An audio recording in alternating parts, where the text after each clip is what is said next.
I have a few super creepy clips of Donald Trump, who may be one of the most predictable human beings on the planet, and that was only reinforced by his behavior today after he melted down during a press conference after appealing the verdict in the E. Jean Carroll trial where a jury deliberated that he sexually assaulted her. Then he held a rally where he melted down even further, and Fox News had to cut away when he talked about Nancy Pelosi, and then after all of that, he took to Truth Social to melt down, make up conspiracy theories, and try to deride Dick Cheney because Cheney said that he will be voting for Vice President Kamala Harris in November because he's a normal human being. Honestly, I don't want to waste any of your time. Let's just break down all of this. All that I ask is that you leave a like on the video below to boost the pro-democracy message. Let's start here with Donald Trump's tweet or truth about Dick Cheney. He said, "Dick Cheney is an irrelevant rhino. Trump really needs new material." Along with his daughter, who lost by the largest margin in the history of congressional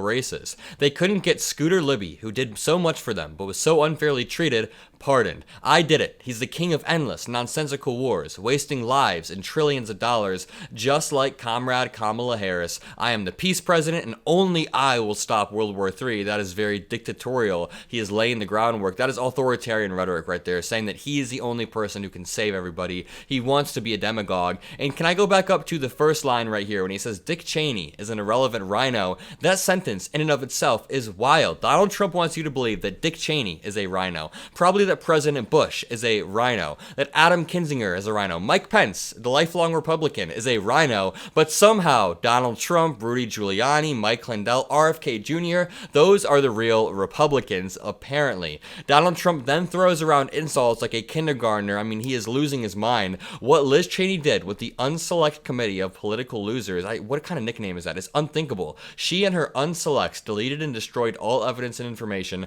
Again, a conspiracy theory. It's gone. Much of it proved that Nancy Pelosi was responsible, blah, blah, blah. This is absolutely deranged stuff. I say this a lot, but Donald Trump is like an unhinged QAnon uncle who wields a disproportionate amount of power. He's a QAnon conspiracy theorist who has a direct line to millions of other QAnon conspiracy theorists across the country. So when he shares AI images or he floats conspiracy theories about J6 and Nancy Pelosi deleting footage or whatever, then people trust that. People take his word, and he's spreading his deranged unhingedness to people across the country, like the dude that broke into Nancy Pelosi's house and almost killed her husband. I want to bring you to this clip. So if you remember yesterday, Donald Trump took a question about child care. There is no way you can forget this clip because it is hilarious. Well, the person who asked that question had more to say on CNN, and I think this clip is worth a watch.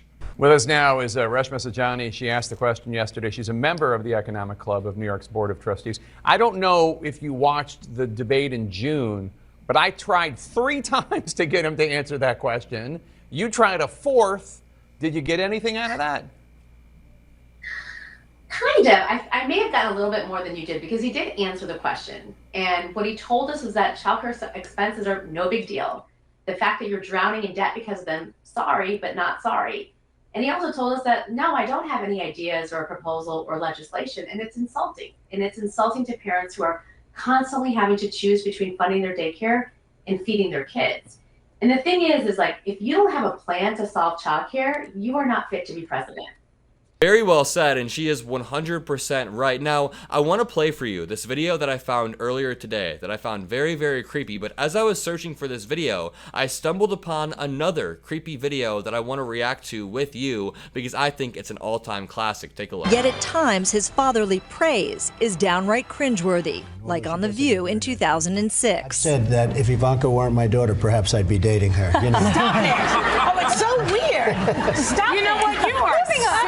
Far from protecting his daughter from being talked about as a sex object, he has encouraged it multiple times. On Howard Stern's radio show in 2004 and then again in 2006. By the way, your daughter, She's beautiful. Can I say this? A piece of ass. Yeah. She looks more voluptuous than ever. She's actually always been very voluptuous. She's tall. She's almost 6 feet tall. In May, Ivanka described herself as a feminist while defending her father on CBS after a scathing New York Times article about his alleged negative treatment of women. Is there unending commentary on the female form? No. I've known my father obviously my whole life, and he has total respect for women. Please welcome the lovely Ivanka Trump. Still, even Ivanka seemed confused when talk show host Wendy Williams asked about things the two have in common. What's the favorite thing you have in common with your father? Either real estate or golf. Donald, with your daughter? He's gonna say movies and probably fashion. Well, I was going to say sex, but I can't. Okay, never mind. Let's go on to the next clip. This is the clip of Donald Trump that I saw today. And, you know, it's creepy for a reason that is more covert than most people may think, and that is because it is dripping a Kim Jong-un-esque authoritarian style. So first of all, it's not even about what is being said in the clip. It is partially about what is being said in the clip, but it's more about what is on screen. So as Donald Trump is talking about countries with dictators and autocrats doing better, he's talking about Venezuela not having crime. They're promoting a free kids guide to Trump, freetrumpbook.com. You could not pay me to put my credit card information in a website like that. And they have the link multiple times, Free Trump Book. So what I find creepy about this is that it almost feels like subliminal messaging to any parents and to any children watching. And that's what they do in Russia or North Korea. Take a look at this clip. You know, everyone's always talking about these terrible countries to live in, that regime and this or that. But those countries don't have crime like we do, not even close. So listen to what Donald Trump is saying. I mean, you don't even have to read between the lines. He's saying it in the actual lines. He's saying countries that are regimes. He says the word regimes, they don't have crime. He's saying at least they don't have crime. And while he's promoting these authoritarian regimes, they are simultaneously promoting a kid's guide to President Trump. And something about this just screams authoritarianism and priming your audience with propaganda. And this brings me to an article titled "All the Times Trump Defended Sexual Predators, Including Himself." The Republican nominee was caught on tape 11 years ago describing himself sexually assaulting a woman, and he's not apologizing. And the thing is, this article could have been written today after Donald Trump went in front of a bunch of cameras and described all of the cases that he's currently involved in, but this was written in 2016. But this article is still pretty timely. Donald Trump says women who face sexual harassment at work should just quit.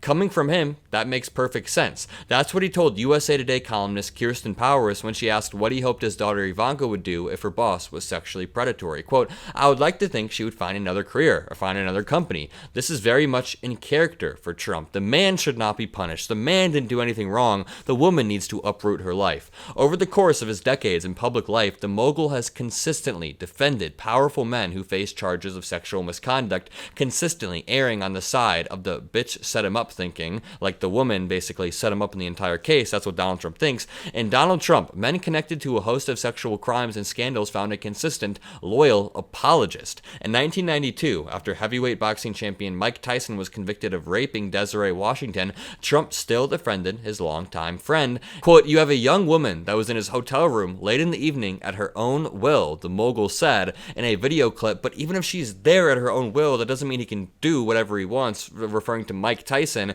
And honestly, that sounds a lot like what Donald Trump was saying today at his press conference. He was like, well, when you're this famous, they'll say anything about you, which mirrors what he said in the Access Hollywood tapes perfectly. But you guys already know that. Leave a like, subscribe, have a great rest of your day, and peace out.